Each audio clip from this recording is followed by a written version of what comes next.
Hi, I'm Daily Skiff Sports Editor Travis L. Brown. And I'm Editor-in-Chief David Hall.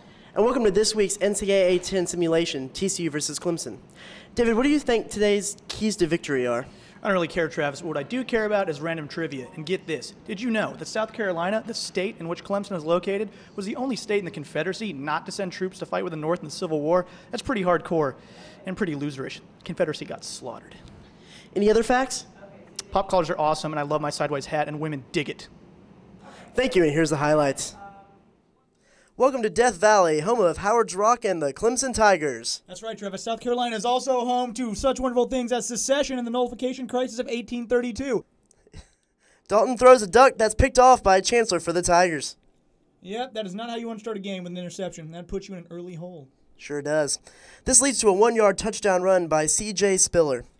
And that is how you win football games. Easy 1-yard runs, Travis. Dalton offers a play action, rolls out, and hits a streaking Jimmy Young on the vertical for 6 points. I don't believe he was streaking on that play, Travis. I believe he had all of his clothes on. That is very true. Jerry Hughes adds to his sack count with a KO the Tiger quarterback Kyle Parker. That's right, Travis. Jerry Hughes is sacking more people than Enron executives right after the company went belly up. Another TCU sack forces the fumble, which is picked up by Jeremy Coleman and taken to the house for the scoop and score. And watch the big boy run. And look at his touchdown dance. He's more excited than the day they were giving out free samples all day at Cracker Barrel. Up 14-7, TCU kicker Ross Evans kicks a 45-yard field goal and adds 3 points. That's right. He split those uprights like I split my lip in a fight last week. Don't ask. On the first play after the half, Ford returns the kickoff to narrow the deficit to 3. He shook off several TCU defenders on the way. That's right, Travis. The TCU defense was doing their best Stevie Wonder impression on that play because they had no idea where that guy was. Dalton must have had rain in his eyes the whole game as he let fly a wild pass right to the Tiger secondary. Seemed to be no Horned Frogs around anywhere in sight.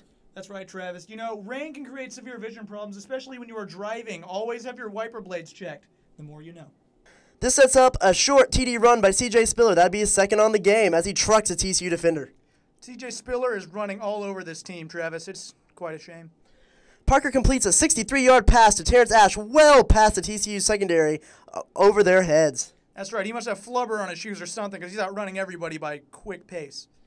Turner caps it off with flair on a 3-yard TD run. That's right. You know, you got to be careful, though. You can't be like Sage Rosenfels in the Indianapolis game last year. Dalton throws his third pick of the game after he's being hit, which would be returned for 6. Pick 6, Travis. That's the quickest way to turn a game-winning drive into a game-killing situation. In a last-ditch effort, Dalton completes a corner fade to Jimmy Young with 3 seconds left. All right, well, that'll give us some hope. Let's see how the onside kick goes. The Frogs do line up for an onside kick. They make the kick, and it is recovered by the Tigers to seal the deal. Yeah, that was about as successful as my third marriage, Travis. And the final score from Death Valley, TCU 30, Clemson 35. This is really an upsetting one for the Horned Frogs, isn't it, David? That's true. The only thing more upsetting than the Horned Frogs lost today is the life I lead every day, Travis. Won't somebody please put me out of my misery? Well, that was a disappointing loss for the Horned Frogs, wasn't it, David? Yeah, it was, Broseph. And look at this. That Xbox is stupid. I'm not going to trust anything that says. Oh, and by the way, kegger at my house Saturday after the game. What's up, ladies? Anyway, I don't really think that's what's going to happen this week. I think TCU will probably come out on top by about a 13-point spread. What do you think, David? I like turtles. Is that all? Yes, it is.